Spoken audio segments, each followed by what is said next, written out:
அருள்மனையை தொடும் நேரம் ஆத்திசூடி நிறைவு செய்ய போகின்றோம்.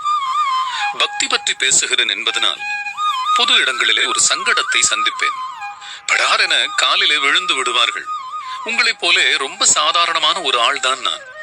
எல்லா ஆசாபாசங்களோடும் அறியாமல் பல தவறுகளையும் செய்து கொண்டு ஆத்திசூடி நிகழ்ச்சி தொகுப்பாளர் என்ற அடிப்படையிலே செய்யும் வேலைக்கு மாச சம்பளமும் வாங்கி கொண்டு பட்ஜெட் போட்டு குடும்பம் நடத்தக்கூடிய ஒரு சாதாரண ஆள். இப்படியெல்லாம் செய்யாதீர்கள் என்று எடுத்து சொல்லுவேன். கொஞ்சம் விட்டால் வாயிலிருந்து லிங்கம் எடுத்து காட்ட சொல்லுவார்கள் போல. நிச்சயமாக உங்கள் வாழ்வில் அதிசயங்கள் நிகழ வேண்டும் என்றால் அது உங்களால் மட்டும்தான் முடியும். நடத்தையிலே மாற்றம் கொண்டு வந்து விட்டால் நிறைய அதிசயங்கள் நம் ஒவ்வொருவர் வாழ்விலுமே நிகழுமே. கோவில்கள் எங்கு பார்த்தாலும் கூட்டம். ஒரு திருவிழா விடாமல் ஒரு பண்டிகை விடாமல் கொண்டாடித்து இருக்கிறோம். எல்லா விரதங்களும் நமக்கு தெரியும், எல்லா வழிபாடும் செய்கிறோம். என்றாலும் எல்லோருமே அவ்வளவு மகிழ்ச்சியாக வாழ்வதாக தெரியவில்லையே. ஏன் சிந்தித்திருக்கின்றீர்களா? பக்தியிலே ஒரு சிக்கலும் இருக்கத்தான் செய்கின்றது. அது என்ன தெரியுமா?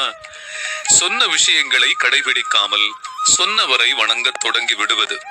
கீதோபதேசம் சொன்ன கண்ணனை, வாழ்ந்து காட்டிய ராமனை விட்டுவிடுங்கள். உபதேசம் செய்த எத்தனையோ மகான்கள் அவர்கள் சொன்ன அற வழிகளை எல்லாம் விட்டுவிட்டு அவர்களையே தெய்வமாக்கி நாம் வணங்க தொடங்குகின்றோமே. அவர்களே அதை வேண்டாம் என்று கூட வலியுறுத்தி இருப்பார்கள். நீங்களே சொல்லுங்கள்.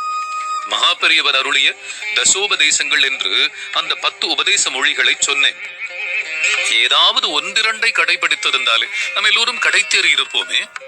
அவர் சொன்ன வழிகளை கடைபிடிக்காமல் இருந்துவிட்டு வெறுமனே அவரை வழிபட்டால் போதும், அருள் கிடைத்துவிடும் என்ற எண்ணம் பக்திக்கே ஆபத்தல்லவா?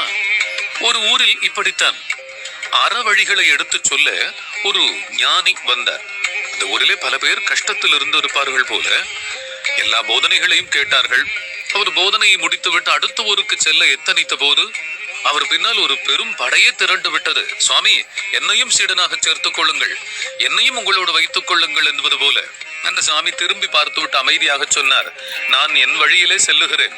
முடிந்தால் என்னை பின்தொடராதீர்கள், நான் சொன்ன வழிகளை பின்தொடருங்கள், போதும், நீங்களே தெய்வ நிலைக்கு உயரலாம் என்று எடுத்து சொன்னார். பாருங்கள், அதுதானே நமக்கு வேண்டிய செய்தி. கீதையிலே கண்ணன் தொடங்கி அறம் சொல்லும் பாடல்கள் நம் பக்தி இலக்கியத்திலே எத்தனை இருக்கின்றது. திருக்குறள், ஆத்திசூடி, கொன்றை வேந்தன், மூதுரை, நல்வழி, இன்னும் எத்தனை எத்தனை பாடல்கள். அதிலே ஒன்றை உறுதியாக பற்றி கொண்டு கடைபிடித்தாலே நம் வாழ்வில் உயர்ந்து விடலாமே. உண்மையில் அப்படி சொன்னவர்களுக்கு நாம் செய்யும் வணக்கமும் வழிபாடும் என்பது அவர்கள் சொன்னதை பூரணமாக கடைபிடிப்பது. வியாழக்கிழமை நாளிலே கோடி நன்மை நம் ஒவ்வொருவர் வாழ்விலும் கிடைக்க நடக்க நல்ல வாழ்த்துக்களோடு விடைபெறுகிறேன். உங்களின் அன்பிற்கினிய ஜெயராம். நல்லது நடக்கும், நல்லதே நடக்கும். ஆனந்தமாயிருப்போம் நண்பர்களே.